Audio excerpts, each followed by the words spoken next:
Hey, what's going on, guys? It's your boy Chris Chaos back here, always very busy. But just wanted to give you a little bit of something to chew on. This weekend, SummerSlam. We already know that. We know SummerSlam is well, it doesn't look like it's a great show, but who knows? Who knows? Come 11 p.m. Sunday night, we may all be sitting back amazed and shocked at how great of a show this was. Do I think it's going to live up to Money in the Bank? Of course not. But anyway, that's just where we're left with. Right now, I want to give you a little bit of history lesson. This is History 101, SummerSlam style, with Chris Chaos. Always trying to make the audience smarter, alright? Because you always need to know your history. And if you don't, then you'll be failed to repeat history. So this is going to be the first part of a two-part video where I'm just going to go over a little bit of the history of SummerSlam just to kind of get you in the right state of mind. And I hope that you'll watch this Sunday, even though I don't know when this is going to go up, but I hope that you'll watch this Sunday before the pay-per-view, and it'll help build it up a little bit. Oh, and by the way, just because I saw it on the camera, I am wearing my old school DX shirt, just because why not, Anyway, I just want to give you a little backstory. SummerSlam started in 1988. It was the fourth of the big four to debut. Because of the success of WrestleMania 3, Vince decided, well, you know what? Let's do Survivor Series. So they did Survivor Series in 87, and then in 88, in January, they did the Royal Rumble, and then later on that year, they did SummerSlam. So SummerSlam is the fourth of the big four. The fourth of the big four pay-per-views that for years dominated WWE pay-per-view until the In Your Houses and then all the ones that we come to know now. But 1988 was not a great show. There was nothing fantastic really about it. The British Bulldogs and the Fabulous Rougeau brothers had a phenomenal, for that time, match. It's a 20-minute time limit draw. But it was really great. The Warrior, the Ultimate Warrior, defeats the Honky Tonk Man in 31 seconds for the Intercontinental title. And you may think by today's standards that is, a squash. Well, you could look at it that way. But in reality, what it is the Honky Tonk Man had been the Intercontinental Champion for 2 years. Over 2 years. So he was well established as the guy, and he should have lost the title and then went and feuded for the world title. And it pisses me off to this day that it didn't happen, because he wasn't the greatest worker of all time. But I mean, the guy was like the last of the dominating champions, the mid-card champions, if you will, because Warrior, who won the belt, lost it at WrestleMania the next year to Recruit. So I mean, he didn't even hold it a year.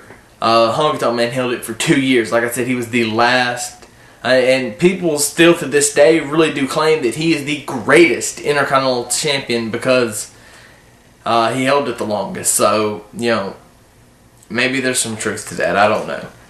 In my mind, I don't believe that. I would either pick Mr. Perfect or Bret Hart, or even like Chris Benoit, but that's just me. Of course there were other good ones. Demolition versus the Hart Foundation, which to me, phenomenal. I loved both of these tag teams growing up. I absolutely loved, because I knew Demolition before I knew that there was a Road Warriors. So for eventually when that all came to head, it was, like Demolition is what I knew because I watched WWF, and that's just the way it was. The Hart Foundation, I always loved Bret Hart, Even when he was bad guy Bret Hart back in the 80s. I've always loved Bret Hart. And then going back and watching old stuff from Bret before I could really recollect what happened. And so now I can recollect it. It's just, I mean, phenomenal work. He's always done great work in the ring. And when he said he's the best there is, was because he really was that good even back then. The main event was Hogan and Savage versus DiBiase Andre. It was the Mega Powers versus the Mega Bucks. Jesse Ventura was the referee. Hogan forces him to count 3 when they win. Whatever. 1989 was kind of it's kind of funny because it was like the year of the NWA invasion, if you wanted to think like that, because you had the Brainbusters, who Arn Anderson and Tully Blanchard, and then Dusty Rhodes as well come in to WWF again at the time, and from the NWA, because either they were unhappy with what Jim Herd was doing, or whatever was going on there. Oh, and one more thing, I want to go back to the Warrior thing. The Warrior coming in and squashing the Honky Tonk Man, who was a 2-year champion, showed what the Warrior was fitting to do. That was done. They didn't kill the Honky Tonk Man because he went on to do other things, but it lifted up the Warrior. It was like it was really where he got the momentum leading in even to WrestleMania 6. But anyway, back to '89. The Warrior wins back the IC title from Ravishing Rick Rude, who, like I said, he lost it to at the WrestleMania before. In 1990, there's a little known fact about pre-SummerSlam 1990. Shane Douglas, the franchise, actually wrestled a dark match versus Playboy Betty Rose before the event. So that was just kind of, that's one of those lesser known things that a lot of people don't know. But now, hopefully, some people will. What have I got? We got the Hart Foundation and Demolition again. Again, and these are just like bullet points, like some of the best moments. I failed to mention that at the start of the video, but to me, again, one of my, and for the tag titles again, which was 2 years in a row, was phenomenal that they would even do that. And if you go back and look at the history of SummerSlam, the matches that took place, there were a lot of years where there were like back to back. It was the exact same match. It was just different somehow. Like maybe there was a flip flop. The bad guy became the good guy and the good guy became the bad guy. It was just, there was something different every time. And 1990 was also the second year that Warrior and Rick Rude wrestled. The first time was for the Intercontinental title, which the Warrior won from Rude. The second time was a WWE title, a WWF title match inside a steel cage, which Warrior retained because he was the champion going in. Let's see, where am I? 91, the match made in heaven, the match made in hell. The match made in heaven, the wedding, Elizabeth and Savage, which was, well done. It was like the only wedding in WWE history that ever went without a hitch. I mean, it went off just perfect. Happily ever after for 2 years. Anyway, for those of you who know that they were already married when they did the on-screen marriage, and then they for real divorced not even 2 years later. Again, it was because of Hogan and Savage. Jealousy. Where am I at? Okay. 91 was also the year when I've seen the vignettes on Monday Night Raw where, and I've tweeted about it several times that they've showed it. Bret Hart and Mr. Perfect, their Intercontinental title match. One of my favorite matches, not only of SummerSlam history, but of all time. That match stands out to me as being one of the best classic technical matches I've ever seen. It's really, those two guys put on a phenomenal match every time. Another match they had, King of the Ring 1993 in the semifinals. That match was just phenomenal as well. And they, 15-minute time limit and tore it up. No, it wasn't even for a title. It was, I mean, it was to advance to the finals of King of the Ring, but, I mean, still. This was for the Intercontinental title, much more on this match. But, I mean, they stole the show that night. There's no doubt about it. Also, I just want to make note the Jailhouse Rock match. The Big Boss Man and the Mountie, or Jacques Rougeau, as you may or may not well know. Which is... the concept is funny because the loser has to spend 24 hours in prison. Which was because they were both, Big Boss Man and the Mountie kind of... You know where I'm going there. Also, LOD wins their first WWE Tag Team titles. This was also this is history right here in 1991 because LOD becomes the first tag team to win the major three or whatever, the AWA tag titles, and then they were the NWA tag team champions, and then now they're the WWE WWF tag team champions. So they were the first ones to win all three of the major titles.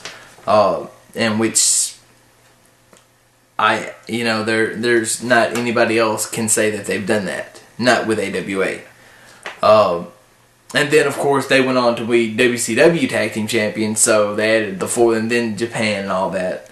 But let's not boast them up all the way. I mentioned the Savage Elizabeth wedding, which led to the reinstatement of Savage, and then he feuded with Jake Roberts because of Jake a gift that Jake gave them was was a snake, one of his snakes, and eventually turned into a snake biting Randy, and that was real, by the way. The snake really bit him, but it was it wasn't it wasn't like poisonous or anything. They took care of that. Also, 91 there was the Ultimate Warrior. In one of the all-time FUs, come into the event and said, "I'm not doing the event unless you pay me X dollars." Vince, being in a situation where he was kind of stuck between a rock and a hard place. He was either deliver to the fans and pay, or screw everybody. So he paid and delivered to the fans, and then he said, "You know what, Warrior? You're fired. Go." And the Warrior left and was gone for a while. And we go to 92, Savage Warrior WWE title. Nobody knew what was going on there. The Bulldog and Bret Hart wrestled for the Intercontinental title. This was at Wembley Stadium in 92. The IC title actually main evented the show because it was Bulldog's hometown.